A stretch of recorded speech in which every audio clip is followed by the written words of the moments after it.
Welcome back for another Saturday morning coffee episode. I traveled again this week. I went to Las Vegas for the very first time in my life for a work conference. And to get to the airport, I had to drive an hour and a half because it was effectively going to double the ticket price if I took the local airport. So I drove an hour and a half to Spokane, Washington to board the plane. Here's where my trouble starts. We get all the way to the hotel the night before because my flight leaves at 5. Therefore, you need to be there at 3:30, right? Even a local airport, let's say 3:34. So we get to the local airport last night. Faith has already been gone. This is a key part of the story here. Faith had left the weekend to go to a bridal shower, go to her bridal shower. She comes back. We drop off her stuff. Or she comes back and I take her stuff in from the bridal shower, enter the apartment, so then we can then get back in the car and leave for Spokane to get to the airport. Backstory necessary. We get to the hotel the night before because I'm not trying to leave here at 1 a.m. to get on a plane. Like, that's insane, especially when I have to be working that day, right, at the conference. And we get all the way to the hotel, and I'm like, huh. The wallet's not in my pocket. That's weird. I thought it was there. All right, well, let me just see if it fell down through the cracks between the chair and the center console. Nope. All right, well, maybe it's underneath. And then I'm like, okay, at this point, I'm panicking. We're an hour and a half away from home. And we tear that car apart 2 or 3 times. And no luck finding my wallet. And I am panicking because at this point, if I drive that hour and a half back and then drive that hour and a half back, and even if I can find my wallet in that exact moment, like the moment I open that door, that's just a hair over 3 hours less, and that would mean me getting about like 2 hours of sleep before I need to be up and getting ready to go to the airport the next morning. So I'm like, well, none of these options are great. Shit, what do I do? So I started calling. I called the girls that live beneath me, and they searched my apartment. They eventually found my wallet, and now I have to play phone tag as I'm trying to call from one person to the next. Hey, can you, is there any chance you can meet me like halfway? And then finally I get a note. I heard from one friend that another friend of ours is possibly going to Spokane tonight and hasn't left yet. Called her. She's like, oh no, I am not going to Spokane at all. I'm actually going to Coeur d'Alene tomorrow. And I was like, okay, well, that doesn't really work out. She's like, why, what's up? And I was like, oh, here's my situation. She's like, I'll do it. I'm like, what a homie. I didn't even actually ask her, and she just volunteered to drive halfway, meet me, drop off his credit card, or drop off my wallet so I'm not, so I can get on this damn plane and I'm not dying. So it was a huge fiasco. Friend's a real homie, managed to get this wallet. So I went from like 3 hours of sleep that night to like 5 hours, which was a godsend, because this was a long conference of working long days. But because of this wallet fiasco, here's the thing. I have been, in the back of my mind thinking like, oh, I should make an app for all my various lists, or some way more easily accessing these lists, because I have various packing lists scattered throughout many notebooks and many documents across different Google Drives. And it's like lists of stuff that I'm like, oh, when I pack for a music festival, this is what I should bring. Lessons learned, right? Or pack, like a light weekend camping trip. This is what I should bring. So it's all like things that I have learned from my life experience of what I should be packing, and it would make my life so much easier. And I do these because it is literally impossible for me to do anything without forgetting something. I cannot go anywhere without forgetting something. Case in point, last night we went to my sister's birthday party. We stopped in at Costco before the party to buy some frozen chicken. We put that frozen chicken in my mother's freezer so that it wouldn't go bad. I looked at my fiance and I said, $5, we're going to forget that chicken in the freezer. She's like, nope, we're not going to do it. Not going to do it that time. And I'm like, you want to bet? Because we already forgot to bring a bag of my mother's items down from my apartment. This is about the 9th time that we have set them by the door and then forgotten them. So I'm like, we're going to forget this chicken in the freezer for sure. Lo and behold, we get about a quarter of the way home from my mom's house, got on top of the grade, we're going through the farmland, and I'm like, you owe me $5, we left the chicken. So, I am incapable of actually remembering everything without lists. Add that to the list of reason why my life runs and has to run on lists of all kinds. So I thought I need to find a way to resolve this problem. And I've thought in the past about doing an app. Collecting them all on one Google Drive is just it's a risk. It doesn't quite work for me. So I thought, what better way to do this? And why not share it with the world? And so at this conference, I found some free time. In about 20 minutes, I spun up a website, and it's called packthis.fyi for your information. This website will host the collected lists of packing so that I can easily access this whenever I am packing for anything. When I first put the website out, the only list on there was domestic flight packing list, as it relates to the most current disaster in which I have birthed this website. And so it's live for everyone to look at. I have a second list, which is vehicle emergencies and general preparedness, because I am just getting a new car and I will have to put together the whole, kit in which to put everything back into the car for general emergency and preparedness. So as I slowly collect these lists, I will be collating them and alphabetizing them on this brand new website of mine. And I'm hoping that this website will be the easy go-to center location for all of my lists. And I thought, hey, you know what? I am pretty anal about building these lists and maintaining them. Why not share them with the world? So, if you want to check it out. Maybe the list will be helpful. It's all PDFs, so you can just download the PDF and checkbox next to the items you have. And just maybe this website is going to help me out next time, and that I will actually, I'm like, oh, I have a published website. Why not go there for me to actually remember a list of shit to pack and put on my carry-on bag like my wallet? Anyways, at this conference the entire week, moving on from the next story, I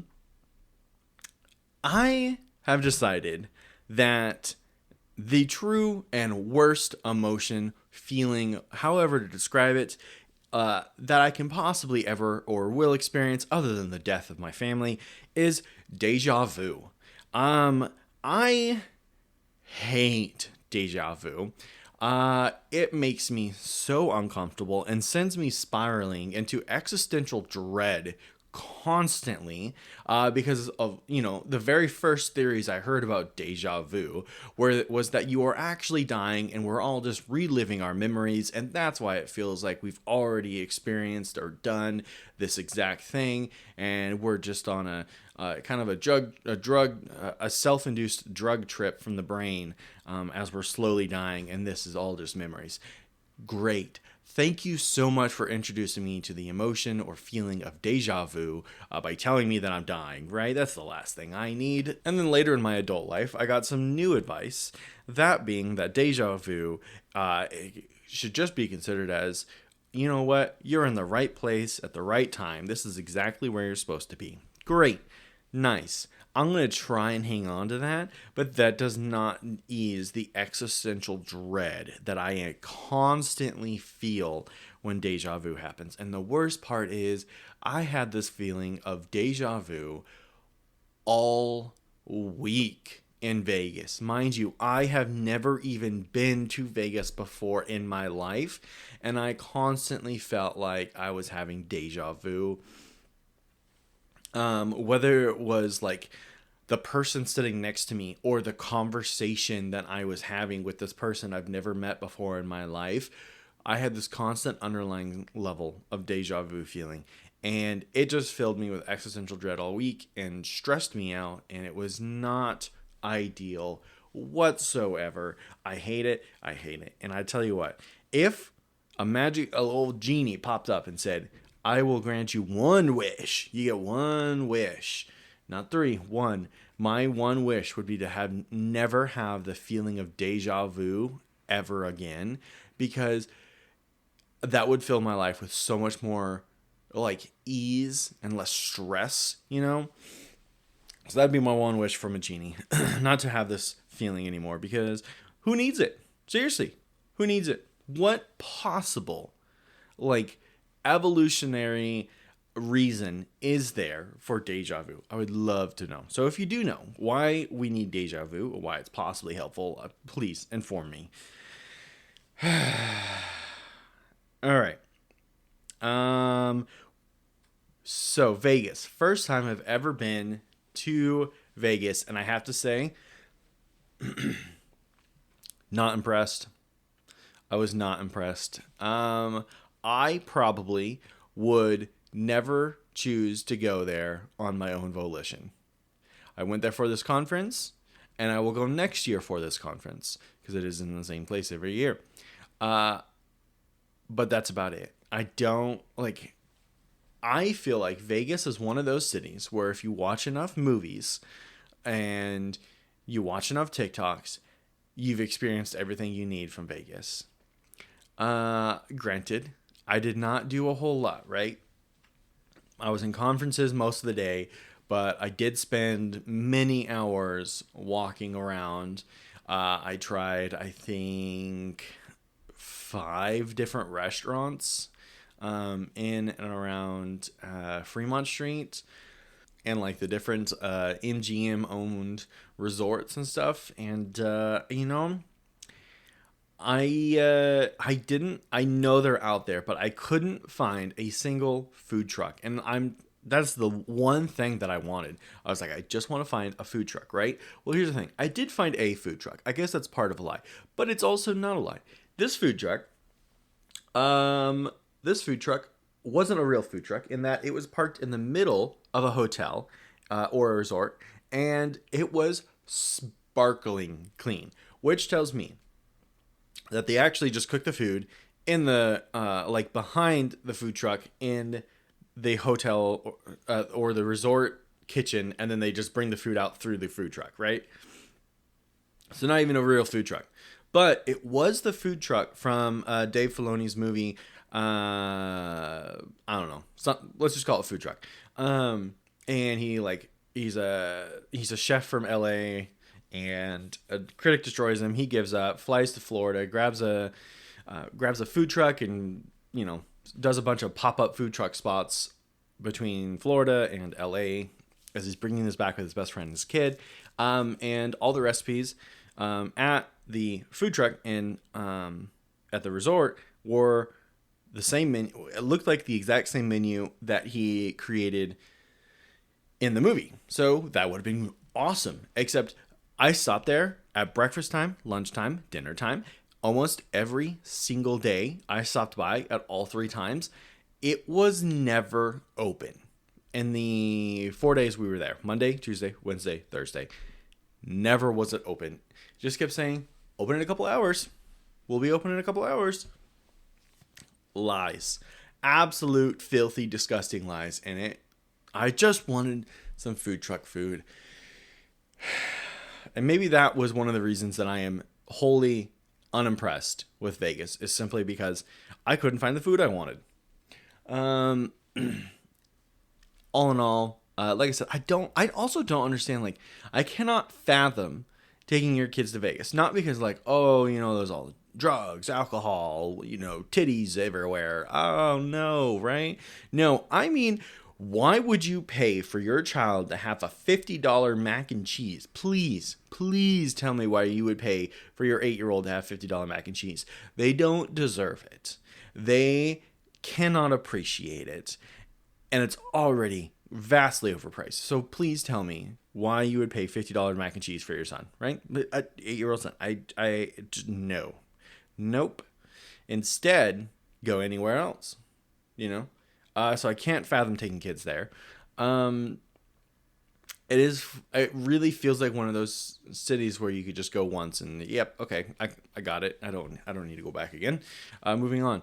And the whole time I'm like, man, this conference would be so much cooler in, like, I don't know, Boulder, Colorado, or I don't know, anywhere else with slightly closer access to like more national parks or something. You know, that's more of the vibe I would have wanted.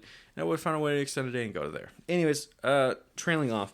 I think one last thing I wanted to bring up today was Delta trading cards. This is, from what I understand, Delta never like advertises that these exist, but Delta Airlines does trading cards. And they've been releasing trading cards since, mid 2000s. And I think there's 11 sets and a total of 63 unique cards. I have been trying for years of flying Delta to get these cards, but the pilots are always out. I've never been successful. And then all of a sudden, on today's trip, or on this Vegas trip, I stop at the first flight. He's like, oh yeah, I got one. Oh, I'm like, hell yeah. I got my first one. He's like, oh, first one? Let me give you a second one. I was like, sick. All right. And then on my second flight, I'm like, oh, dude, it's so hard. You know, I'm never able to get cards. Do you have any? He's like, yeah, I do. He hands me one, and then we walk off the plane together, the pilot and I. The pilots are the ones who have these trading cards. So the pilot and I walk off the plane together, and he's like, hey, which one did I give you? And I was like, oh, it's this one. He goes, oh, wait, hold up. And so we got off the offloading ramp, and we go to the side, and he opens up his bag, and he hands me 5 of them. 5 different ones. I'm like, what is going on? I have never been able to get these Delta trading cards, and I have been going after them. I picked Delta just for the off chance that I could actually get one of these trading cards. And now, on my way to Vegas, there's one chance I get a bunch of these cards. And I'm like, okay, I went from not being able to have a collection at all to the starting of a collection. And every single flight I had, all 4 flights, I was able to get Delta trading cards. I'm like, how is this possible? I've literally asked every single other Delta flight I've ever been on. That's not true. Every single Delta flight I've been on since the pandemic, and no one has ever had it. And what I meant by ever is like ever since I learned about these trading cards existing. So I was just very happy to finally get to start my Delta flight trading cards. And you know what? It's the small things like that make me go, ooh, yeah. Hit my caveman brain. I like collecting things. Yes, I'll choose Delta. Delta will be my personal flight carrier of choice from here on out. And so Delta it's trading cards, something dumb that makes no sense, right? They probably don't even have the best credit card point system. They probably don't have the best flight options, whatever. But my dumb little caveman brain likes to collect. So we are going to collect Delta trading cards. Therefore, we are staying on Delta. So, fun fact, Delta does have trading cards. Fun fact, I now get to collect them. Fun fact, this is the end of the podcast. That's all I got. I would like to leave you off with a podcast recommendation. This week's podcast recommendation is Boyfriend Material. And the quick little synopsis is, welcome to Boyfriend Material, the only relationship advice show guaranteed to ruin your relationship. Join your 3 boyfriends, Armando, Andrew, and Griff, as they answer your love life questions with jokes so funny you'll forget to text your partner back. It is a very funny show. Mind you, it is very much not for everyone. Jokes are obviously crass, and as I'm saying, it's very satirical. Their relationship advice is guaranteed to ruin your relationships. But it's a very funny take on a typical relationship advice show. So it's a great recommendation, I think. And I've got some more recommendations coming. We're going to be alternating. I've been trying to go podcast song. And I think we are maybe getting close. But here's the thing. There's only so many good podcasts out there in the world.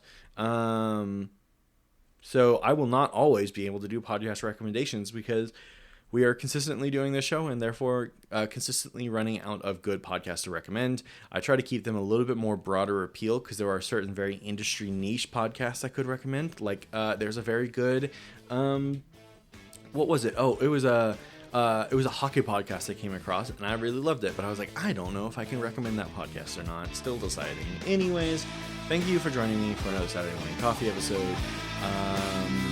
I'll see you next week.